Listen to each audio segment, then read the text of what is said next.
తిరుపతి నేను క్యాంప్ కి వెళ్తున్నాను అన్నారు. ఈయన వెళ్ళిన ఒక 1 అవర్ కి ఆమె డోర్ లాకేస్తుంది. నువ్వు చూసావా? రాత్రి మీరు 3 గంటలప్పుడు ఎక్కడికి వెళ్ళారు?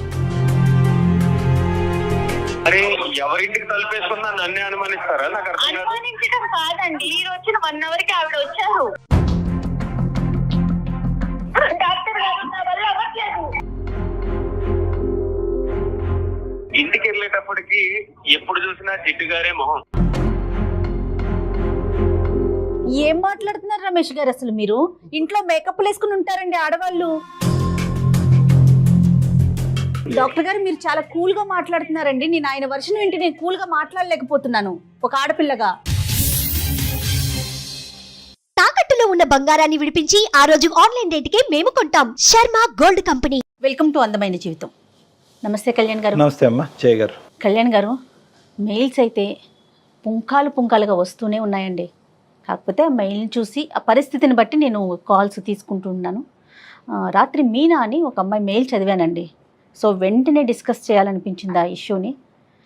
తన ఫీలింగ్ ఏంటంటే తన భర్త తన చేయి దాటిపోతున్నాడు, తనకు దక్కకుండా అయిపోతున్నాడు, అది కూడా ఒక కమ్యూనిటీలో జరుగుతున్న ఒక ఇష్యూ వల్ల అనేది తను చెప్తా ఉంది. కమ్యూనిటీలో ఎదురుగా ఉండే ఒక ఫ్లాట్లో నుంచి జరుగుతోంది ఇంకొక ఆవిడ వలన. తిని చెప్పేదాన్ని బట్టి ఆ మెయిల్ని బట్టి చూస్తా అంటే ఒకసారి మాట్లాడాలనిపించింది కళ్యాణ్ గారు. చాలా కామన్ సబ్జెక్ట్ అయిపోయిందమ్మా. అవునవునవును. అయితే అంతకన్నా ముందు ప్రేక్షకులకు ఒక మాట చెప్పాలనుకుంటున్నాము. మీకోసం మీతో మాట్లాడాలనుకునేవారు అడుగుతూ ఉన్నారు. వాళ్ళ నెంబర్ మనం ఇచ్చేస్తున్నాము, బట్ మళ్ళీ కూడా అడుగుతూ ఉన్నారు. ఒకసారి డాక్టర్ గారితో ఎవరు మాట్లాడాలనుకున్నా కూడా ఎపిసోడ్లోనే ఒక స్ట్రిప్ వస్తుంది, డాక్టర్ గారి నెంబర్ వస్తుంది. డెఫినెట్గా కాల్ చేయండి, అపాయింట్మెంట్ తీసుకోండి, మాట్లాడండి. అండ్ అట్లాగే సుమన్ టీవీ లైఫ్ని సబ్స్క్రైబ్ చేసుకోండి. రైట్, అమ్మాయికి ఫోన్ చేయనండి. తప్పకుండానమ్మా. మీనా అండి. ఎక్కడమ్మాయో? హైదరాబాద్ అని మెయిల్లో చూశాను డాక్టర్ గారు. నేను చాలా క్లియర్గానే పెట్టిందండి మెయిల్. హలో మీనా అండి? అవునండి, నేను జయానండి, అందమైన జీవితం ప్రోగ్రామ్ నుంచి కాల్ చేస్తున్నాను. నమస్తే మేడం. నమస్తే మీనా, మాట్లాడొచ్చండి మీతో? మాట్లాడొచ్చు. ఎస్, నాతో పాటు డాక్టర్ కళ్యాణ్ చక్రవర్తి గారు కూడా ఉన్నారు. నమస్తే డాక్టర్ గారు. నమస్తే మీనా. మీ విషయం కొంచెం నేను బ్రీఫ్గా చెప్పాను, బట్ మీరు ఒక్కసారి ఎక్స్ప్లెయిన్ చేయండి మీనా. డాక్టర్ గారికి ఇస్తున్నాను.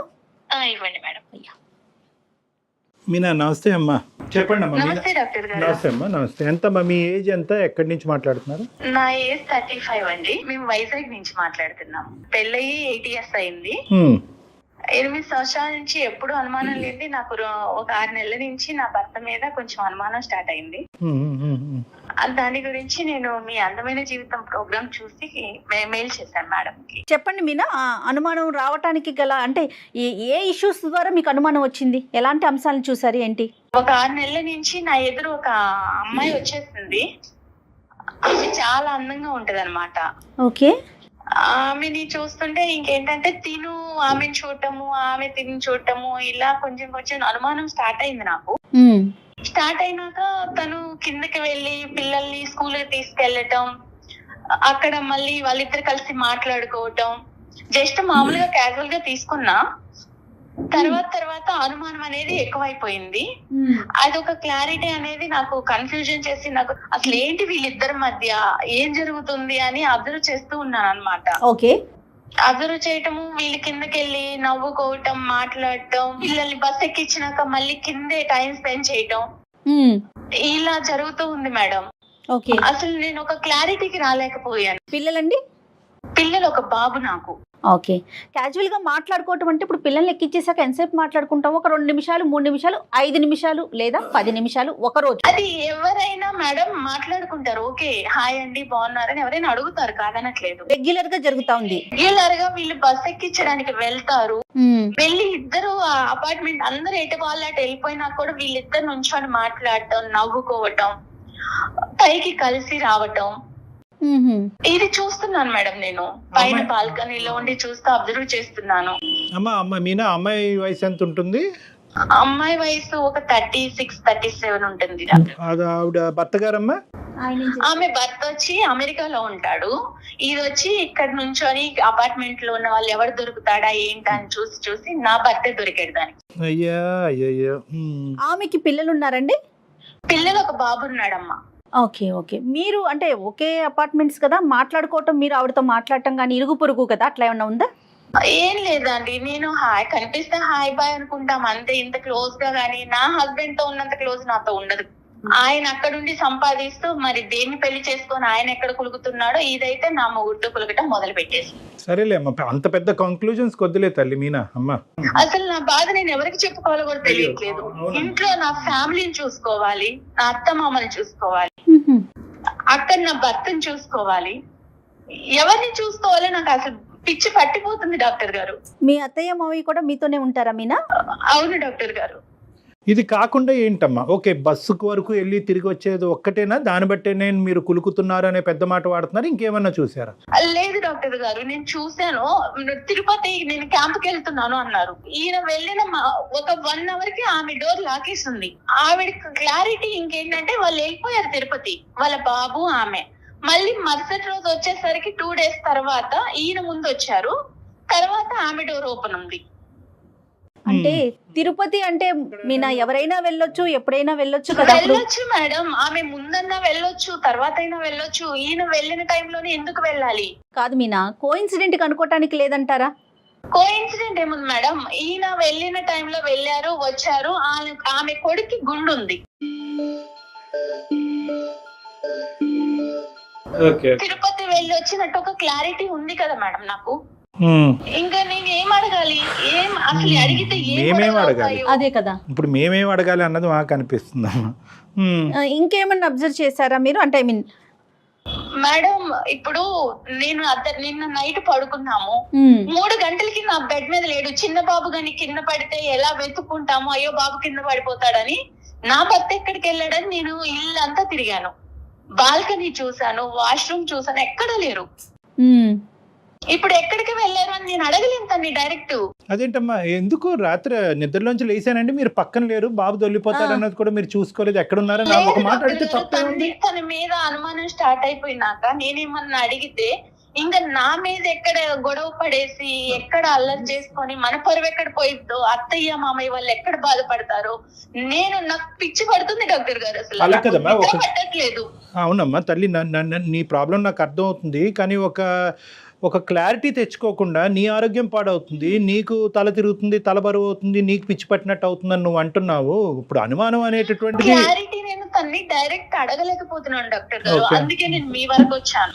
అడగటం వేరు, గొడవ పెట్టుకోవటం వేరు. చాలా మంది ఏమనుకుంటారు అంటే కనుక, అరే బహుశా నేను అడిగితే కనుక అతను ఇంకా అవమానం ఫీల్ అయ్యి నా మీద ఏమైనా తెచ్చుకుని గొడవలు. అలా కాదు, ప్రతి చోట ఏంటంటే సైకలాజికల్ మైండెడ్నెస్ అని అంటూ ఉంటాం. ఆడవాళ్ళందరికీ చెప్పేది ఏంటంటే మైండెడ్నెస్ అంటే ఇది ఖచ్చితంగా నిజం అనే ఉద్దేశంతో మీరు అడిగితే ఖచ్చితంగా అక్కడ గొడవ అవుతుంది. కాదు ఇలా జరిగి ఉండొచ్చేమో, నా భర్త ఇలా తప్పు చేసి ఉండడు, నా కళ్ళే తప్పు చూస్తున్నాయి అనేటటువంటి ఆలోచనతో అడిగితే కనుక అడిగేటటువంటి విధానం, పద్ధతి, శైలి కూడా డిఫరెంట్గా ఉంటుంది. మీ భర్త గురించి అందరికంటే వాళ్ళ తల్లిదండ్రుల తర్వాత బాగా ఎరిగినటువంటి వ్యక్తి ఎవరన్నా ఉన్నారు అంటే కనుక మీ మనసే. అవును కదా, 8 years ప్రయాణంలో ఇంతకు ముందు ఎప్పుడనే మీ భర్త గురించి ఇటువంటి సంఘటనలు, సందర్భాలు జరిగినాయా? జరగలేదు. ఎప్పుడు అనుమానం పడేటటువంటి భార్య స్థానంలో మీరు ఉన్నారా? కాదు. మరి అలాంటప్పుడు ఈ ఒక్కసారి మీకు ఇలా అనిపించిందండి, నా కళ్ళు తప్పు చూసినాయా, నా చెవులు తప్పు విన్నాయా అనేటటువంటిది మీరు తప్పుగా ఆలోచించారు అనే విధంగా అడిగితే కనుక ఏ గొడవ ఉండదు. అంటే మీరు చేయలేకపోతున్నారు, మాకు ఫోన్ చేశారు, అది వేరే విషయం. మీ తరపున మేము మీతో మాట్లాడటానికి రెడీగానే ఉన్నాం. కానీ సహజంగా ఎవరైనా ఆడవాళ్ళు ఉంటే కనుక ప్రతి సందర్భంలో సుమన్ టీవీ లాంటి ఒక ప్లాట్ఫామ్ దొరుకుతుంది, వాళ్ళ ద్వారా అడిగిద్దాము, వాళ్ళ ద్వారా తెలుసుకుందాం అనేది కాకుండానే అడిగేటటువంటి శైలి విధానం ప్రేమపూరితంతో నిండి ఉంటే కనుక అది తప్పుగా భావించే అవకాశం లేదు అని నా భావం. అది ఈ మధ్య ఏమన్నా అడిగితే విసుక్కుంటున్నాడు, ప్రతి చిన్న విషయానికి చిరాకు పడుతున్నాడు, నాకు పిచ్చి పడుతుంది, ఏడుపు వస్తుంది, ఏం చేయాలో తెలియట్లేదు. ఒకటైతే నిజం కదా తల్లి, అంటే ఖచ్చితంగా ఒక ట్రాన్సిషన్, ఒక చేంజ్ అయితే మీ భర్తలో మీకు కనిపించింది, వచ్చింది, ఖచ్చితంగా వచ్చింది. నాకైతే తనని అడగాలని ఉంది డాక్టర్ గారు, నా తల బద్దలైపోతుంది అసలు. నాకు అసలు తనని అడిగితే ఎక్కడ ఇష్యూస్ అయ్యి ఎక్కడ గొడవలు అవుతాయో, నేను ఇంత ప్రేమించాను తిన్ని. బహుశా ఇది అబద్ధమే అవ్వాలని మేము అందరం కోరుకుంటున్నాం. మీ అత్తమామలకి ఏమైనా తెలుసమ్మా? తెలీదు డాక్టర్, నేను ఎవరికి చెప్పలేదు. మన ఇంట్లో లేకుండా, బాల్కనీలో లేకుండా, నువ్వు కిచెన్ లో లేకుండా ఎక్కడికి వెళ్ళావు అని ఒక్క మాట అడగలేక నాలో నేను సతమతం అయిపోయి నాకు అసలు ఎవరికి చెప్పాలో తెలియట్లేదు. నేను ఎంత బాధపడుతున్నానంటే డాక్టర్ గారు, నాకు ఏ పని చేయాలనిపించట్లేదు. ఇప్పుడు నువ్వు ఓకే కదమ్మా, అంటే మా ద్వారా నువ్వు క్లారిటీ తీసుకోవటం అనేది రేపొద్దున మీ ఇద్దరి మధ్య, అంటే మేము యూజువల్గా చాలా సెన్సిటివ్గా మాట్లాడతాం ఇలాంటి ఇష్యూస్, నాకు ఉండేటటువంటి ఎక్స్పీరియన్స్తో కొద్దిగా బ్యాలెన్స్డ్గానే మాట్లాడతాం. కానీ బట్ యు ఆర్ 110% కాన్ఫిడెంట్ కదమ్మా మేము ఈ ప్లాట్ఫామ్ ఆ విధంగా వాడుకోవచ్చు అని? వాడుకోవచ్చు డాక్టర్ గారు. Okay okay. తర్వాత ఇంకో లాస్ట్ క్వశ్చన్ అమ్మా, ఇది కొద్దిగా sensitive and private issue. Physical intimacy ఎలా ఉందమ్మా మీ ఇద్దరి మధ్యన? అది తగ్గిందా? తగ్గిందండి. తను ఇప్పుడు ఇదివరకు ఉన్నంత ప్రేమ లేదు నాకు. మరి ఒకసారి మాట్లాడదామా మీనా? నిజాల్లాగే అనిపిస్తుందమ్మా, కానీ అబద్ధాలు అవ్వాలి అని కోరుకుంటున్నాను. ఒకసారి కలుపుదామమ్మా. లైన్ కలుపుతారండి మీరు ఆయనతో? కలుపుతాను డాక్టర్ గారు. కాన్ఫిడెన్స్ లోకి తీసుకుంటారు. మీరు మాట్లాడే వ్యక్తి మీ కాల్ ని హోల్డ్ లో పెట్టారు. ఆయన్ని కనెక్ట్ అయితే రీజన్స్ చాలా తక్కువ అనిపిస్తున్నాయి కళ్యాణ్ గారు నాకైతే. జస్ట్ కింద మాట్లాడుకోవటం సరే, నైట్ మిస్ అవటం అనేది నిజంగా ఆలోచించాలి. హలో హలో, ఏమండి చెప్పు. ఆఫీస్ లో ఉన్నారా? చెప్పు. నేను మిమ్మల్ని ఒకటి అడగాలనుకుంటున్నానండి. అదేదో ఇంటికి వచ్చాక అడగచ్చుగా.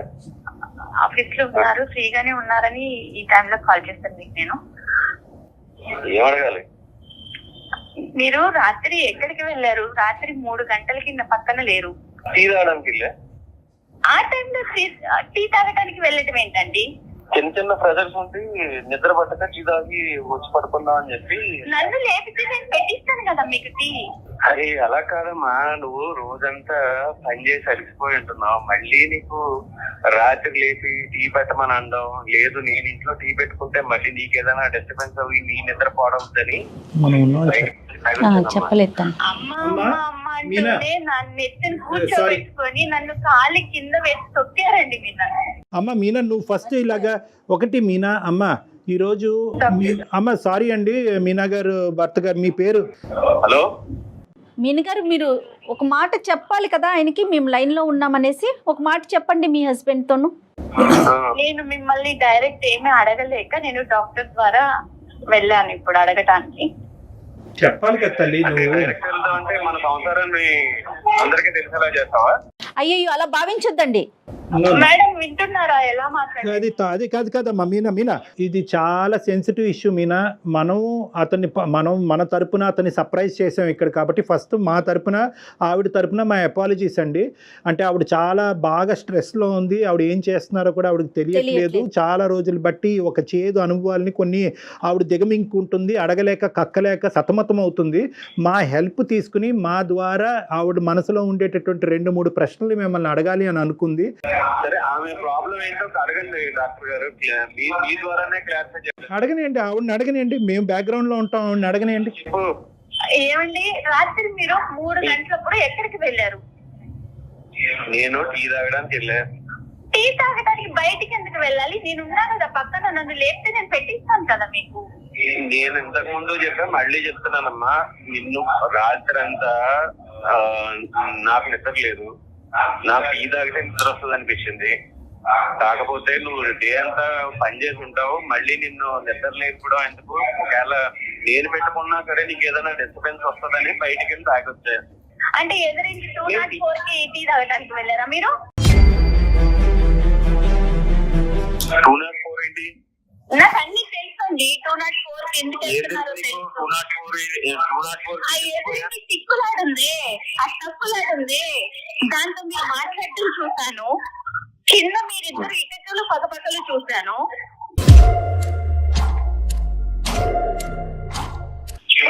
మేమిద్దరం ఏకైకలు పక్కపక్కలు ఇప్పుడు పిల్లల్ని స్కూల్ కి డ్రాప్ చేయడానికి వెళ్ళినాక 15 నిమిషాలకు పైకి వస్తున్నారు మీరు. మొత్తం అడిగేస్తున్నారు. చెప్పండి సార్. సార్, మా బాబుని నేను బస్ ఎక్కించడానికి తీసుకెళ్తాను సార్. అవునండి, తప్పలేదు. అట్ ద సేమ్ టైం ఎవరో వస్తారు వాళ్ళ పిల్లల్ని ఎక్కించడానికి, వాళ్ళకి నాకు సంబంధం అంటే ఎలా డాక్టర్? డాక్టర్ గారు, ఇప్పుడు అందరూ చాలా మంది వెళ్తారు, ఎటు వాళ్ళకి పిల్లల్ని తీసుకొని బస్ ఎక్కిచ్చేసి వెళ్ళిపోతారు. వీళ్ళిద్దరే ఉంటారండి డాక్టర్ గారు కింద. అరే ఒక కమ్యూనిటీలో ఉండే వాళ్ళు హాయ్ బాయ్ కామన్ గా మాట్లాడుకుంటారు. అవునండి, కమ్యూనిటీలో ఉంటే చాలా మంది మగవాళ్ళు ఉంటారు కదా, ఆవిడతోటి ఎందుకు మాట్లాడాలి మీరు? అతని భావాన్ని చెప్పనివ్వండి, నెంబర్ 1. నెంబర్ 2 ఏంటంటే మీకు మోస్ట్గా అంటే చాలా క్లోజ్గా ఈ పరిస్థితిని నేను చూడటం వల్ల వాళ్ళిద్దరి మధ్యన సంబంధం ఉంది అనేటటువంటి ఇష్యూ మీ మనసులో ఏదైనా ఉంటే మీ నగర్ అది స్ట్రైట్ ఫార్వర్డ్గా అడగండి. ఇలాంటిదే కాదు డాక్టర్ గారు, ఈయన తిరుపతి వెళ్తున్నాను క్యాంప్ అని చెప్పినప్పుడు ఈయన వెళ్ళిన గంట కల్లా ఆవిడ వెళ్ళారు. నువ్వు చూసావా? నేను చూసాను, ఎదురింటి లాక్ ఉంది, ఫస్ట్ లాక్ తీసుంది, తర్వాత లాక్ వేసింది. అరే ఎవరింటికి తలుపేసుకున్నా నన్నే అనుమానిస్తారా? నాకు అనుమానించడం కాదండి, మిమ్మల్ని మళ్ళీ 2 days బ్యాక్ తర్వాత వచ్చాక మీరు వచ్చిన 1 hour కి ఆవిడ వచ్చారు. అంటే నేను వచ్చిన 1 hour కి వస్తే మళ్ళీ అవునండి, వాళ్ళ బాబుకి గుండుంది, వాళ్ళు కూడా తిరుపతి వచ్చారని క్లారిటీ ఉంది నాకు. అయ్యో డాక్టర్ గారు, క్లారిటీ ఉంది నాకు, వాళ్ళు తిరుపతి వెళ్ళారు అనని. మమ్మల్ని తీసుకెళ్ళమంటే వెళ్ళలేదు, భార్య భర్తలాగా వెళ్ళి వాళ్ళ బాబుని వేసుకొని తిరుపతి వెళ్ళొచ్చారు. డాక్టర్ గారు, నేను వెళ్ళింది తిరుపతి వెళ్ళిన మాట వాస్తవం. నేను ఆఫీస్ పని మీద వెళ్ళా అంతే తప్ప ఆమె నేను తిరుపతి తీసుకెళ్ళడం ఏంటి డాక్టర్ గారు? ఆవిడ ఉద్దేశంలో ఏంటంటే 2 things, ఓన్లీ 2 things. ఇప్పటి వరకు మా భర్త మీద నాకు 210% గ్యారంటీ ఉందండి, నమ్మకం ఉందండి. ఇంత అభిమానంగా ఇంత ఆప్యాయతగా కుటుంబం ఆఫీస్ తప్ప ఇంకో ప్రపంచం తెలియనటువంటి భర్తతో నేను ఎంతో అదృష్టవంతురాలనండి. కానీ ఈ డౌట్ ఏదైతే ఉందో అంటే దీన్ని కూడా మనం ఎప్రిషియేట్ చేయాలి. ఈ డౌట్ అనేటటువంటిది ఒక అనుమానమైనటువంటి భార్య జీవితాంతం 8 సంవత్సరాలు బట్టి నన్ను అనుమానంతో చంపేస్తుంది అనేటటువంటి భార్య దగ్గర నుంచి రావట్లేదండి. నాకు పిచ్చి పడుతుంది డాక్టర్ గారు, ఇంత ప్రేమగా. సరే ఉండమ్మా, డాక్టర్ గారు మాట్లాడుతున్నారు కదా. రమేష్ గారు, ఇక్కడ ఏంటంటే ఇప్పటి వరకు జరిగినటువంటి సంఘటన, ఇప్పటి వరకు చూడనటువంటి పరిస్థితులు ఆవిడ చూసింది కాబట్టి ఆవిడ జీర్ణించుకోలేకపోతుంది. అనుక్షణం మీరు ఎక్కడుంటారు, ఏమవుతున్నారు, పక్కలో పడుకున్నారా లేదా, ఇదే ఇన్వెస్టిగేటివ్ డిపార్ట్మెంట్లోకి ఆవిడ కంప్లీట్గా వెళ్ళిపోయింది. ఆవిడ పరిస్థితి బాగాలేదు కాబట్టి ఇప్పుడు ఆవిడకి కావాల్సింది ఏంటంటే ఒక ఆనెస్ట్ అండ్ సిన్సియర్ రెస్పాన్స్. ఏమన్నా తప్పు జరిగిందా ఆవిడతో, మీకు తప్పు జరిగిందా, జరగలేదు అంటే కనుక అదే నమ్ముతాం, జరిగింది అంటే కనుక అదే నమ్ముతాం. కాదు రమేష్ గారు, 8 సంవత్సరాల నుంచి మీలో ప్రేమను మాత్రమే చూసింది ఆవిడ.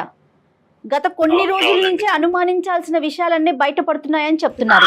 ట్రాన్సిషన్ మేడం, అసలు నన్ను ఒక్క మాట చిరాకు పడుతున్నాడు, మంచి నీళ్ళు ఇచ్చినా చిరాకు పడుతున్నాడు, షూ తొడుస్తున్నా చిరాకు పడుతున్నాడు, అది పట్టుకోలేకపోతున్నాను మేడం. నేను అంత ప్రేమించిన భర్త అలా చిరాకు పడుతుంటే. డాక్టర్ గారు, రమేష్ చెప్పండి. మాట నేను చెప్తానంటే, ఇంటికి వెళ్ళేటప్పటికి ఎప్పుడు చూసినా జిడ్డు గారే మొహం,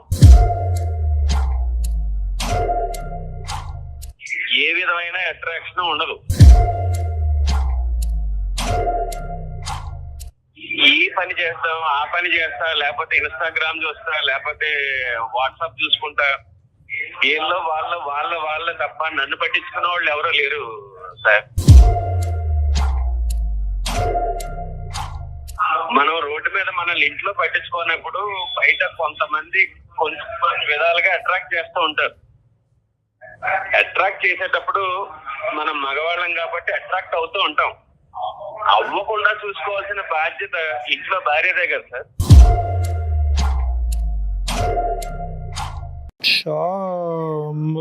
రమేష్, ఆయన వర్షన్ ఆయన చెప్పాడు కదా. ఉండమ్మా మీనా, ఒక్క నిమిషం, నీ వర్జన్ చెప్ది గానీ. ఏం మాట్లాడుతున్నారు రమేష్ గారు? అసలు మీరు ఇంట్లో మేకప్ వేసుకుని ఉంటారండి ఆడవాళ్ళు. సడన్ గా 8 సంవత్సరాల తర్వాత ఒక భార్య జిడ్డు మొహంతో కనిపిస్తుంది అనే ఫీలింగ్ మీకు వచ్చింది అంటే రమేష్, ఖచ్చితంగా ఇక్కడ జిడ్డు మొహం కంటే అక్కడ ఏదైనా అట్రాక్షన్ ఎక్కువైందా అన్నది మనం ఆలోచించుకోవాలి. ఒక్కసారి మీరు ఆలోచించండి రమేష్, మీరు ఏం మాట్లాడుతున్నారు? మీరు ఫస్ట్ ఆఫ్ ఆల్ ఏంటంటే అక్కడ ఒక అట్రాక్షన్ కనిపించిన తర్వాత ఇక్కడ డిస్ట్రాక్షన్ మొదలైందా, లేదంటే ఇక్కడ ఈ డిస్ట్రాక్షన్ మొదలైన తర్వాత అక్కడ అట్రాక్షన్, ఏదైనా తప్పేలేండి, ముందేంటి వెనకట్లే, కానీ రెండు తప్పులే. డాక్టర్ గారు, మీరు చాలా కూల్ గా మాట్లాడుతున్నారండి. నేను ఆయన వర్షన్ వింటే నేను కూల్ గా మాట్లాడలేకపోతున్నాను ఒక ఆడపిల్లగా. పెళ్ళైన కొత్తలో మొహం బాగుంది, ఇప్పుడు పిల్లలు అత్త మామ అందరినీ చూసుకుంటా నీకు పెళ్ళైనప్పటి నుంచి నువ్వు అలాగా ఉన్నావు. నాకు ఇంతకుముందు ఆపర్చునిటీ లేదు.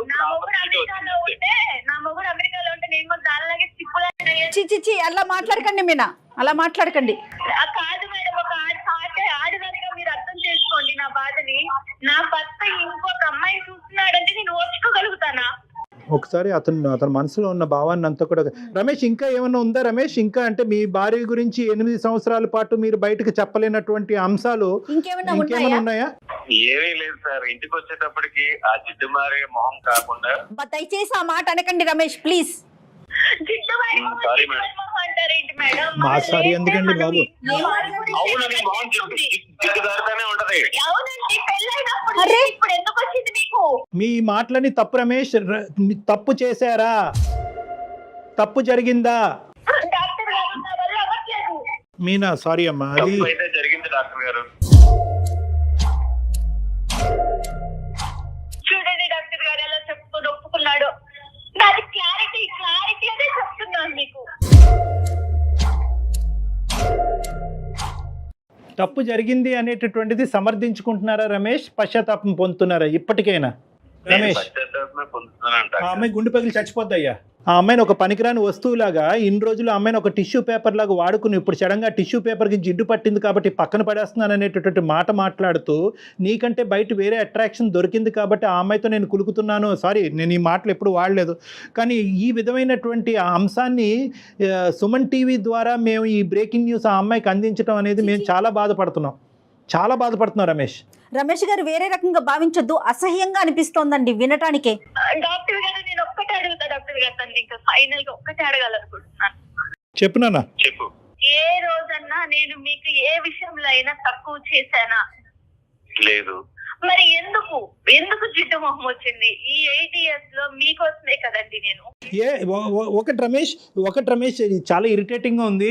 ఏమండి మీ భార్యని ఏమండి మీ ఇన్షర్ట్ బాగా చేసుకోండి, చొక్కా ఇస్త్రీ చేసుకోండి అని చెప్పేటటువంటి ధైర్యం ఆవిడకున్నప్పుడు నువ్వు నీట్గా తయారవు అని అడగటాన్ని అనే హక్కు మీకు లేదా? ఏకంగా అక్రమ సంబంధాలు పెట్టేసుకోవటమేనండి జిడ్డు మొహాలు కనిపిస్తున్నాయి కాబట్టి. ఇంతేనా జీవితం అంటే? ఇంతేనా బంధం అంటేనే? ఇంతేనా పెళ్ళి అంటే? మారదు డాక్టర్ గారు. సార్ ఎలా చెప్తారండి మీరు మారినారని? మీరు చెప్పి చూసారా? ఏ రోజున నాకు చెప్పారా? మీరు చెప్పేదేంటండి? చెప్తే రెడీ అవుదా అమ్మాయి? చెప్తే మీకు కావాల్సినటువంటి విధంగా ఉండదా? ఇంత కష్టాన్ని కొని తెచ్చుకుంటుందా? పెళ్ళైనప్పుడు ఎలా ఉన్నారో, ఒక 8 ఏళ్ళు సంసారం చేసి ఒక పిల్లకి ఒక పిల్లోడికి తల్లి అయిన తర్వాత కూడా అలానే ఉంటారండి ఆడవాళ్ళు. ఇక్కడ ఎలా ఉంటాము డాక్టర్ గారు? అత్త మామలకి సేవ చేసుకోవాలి. పెద్ద అత్తయ్య. అమ్మాయి సామాన్య గృహిణి, ఎలా ఉంటారండి? నేను ఏటో చూసుకుంటాను. అమ్మ, ఇలాంటి సంఘర్షణలు జీవితంలో చాలా కామన్. బ్యాడ్ లక్, ఇది బ్యాడ్ లక్ కాదనట్లేదు. కానీ ఈ రోజు నుంచి అయినా కూడా రమేష్లో ఏమైనా మార్పు వచ్చిందా, కనువిప్పు కలిగిందా అనేటటువంటి అంశం అతను తెలుసుకోగలిగితే కనుక ఏ ప్రాబ్లము లేదమ్మా. కాదు, నేను చేసినటువంటిది తప్పు కాదు, దీన్ని వెనక అనేటటువంటి తన తప్పుని సమర్థించుకునేటటువంటి తత్వం అతనికి ఉంటే కనుక బహుశా జీవితంలో చాలా కష్టాలు వచ్చే అవకాశం ఉన్నాయి. నేను తప్పు చేశాననే పశ్చాత్తాపం ఉంది. రైట్. మరి జిడ్డు మొహం ఇవి నీట్గా తయారవలేదు, ఇవన్నీ ఎందుకు వచ్చినాయండి? అంత చక్కగా చేసి ఇంతవరకు మీకు తన జీవితాన్ని త్యాగం చేసేటటువంటి ఒక ఆడదాని గురించి అసలు మీకు నోరు ఎలా వచ్చింది అలా మాట్లాడటం గురించి? నేను తప్పు చేశాను.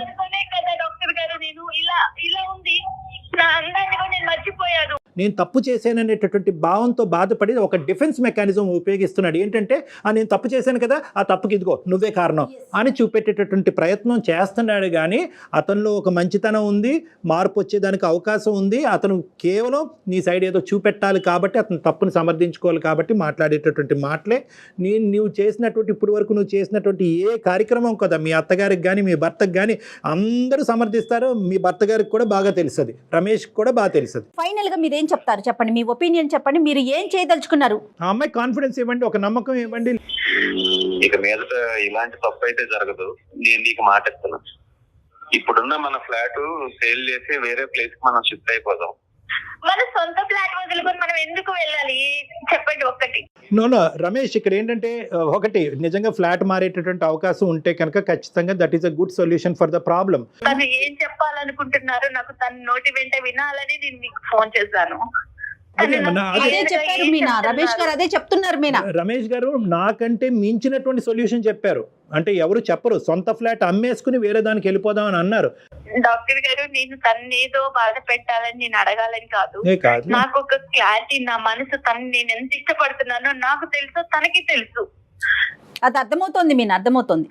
కానీ అతను ఇప్పుడు ఇచ్చినటువంటి ప్రామిసెస్ లో ఒక సిన్సియారిటీ కనిపిస్తుంది. తప్పు ఒప్పుకున్నాడు అతను, సిన్సియర్గా అతను అపాలజీ అడిగాడు కాబట్టి క్షమించేటటువంటి ధోరణిలోకి నువ్వు రావాలి. నమ్మకంగా మళ్ళీ మీరు ఇద్దరు కూడా హ్యాపీగా ముందుకు ప్రయాణం కొనసాగించాలమ్మా. సరే డాక్టర్ గారు. ఓకేనా? All the best Meena. అతను అడిగాడని కాదు కానీ నీ గురించి కూడా నువ్వు చూసుకో అమ్మా. Okay, compulsory. All the best, good luck అమ్మా, God bless both of you. Ramesh, all the best and thank you for talking to us. Madam. Okay అమ్మా, ఓకే మీనా, బాయ్.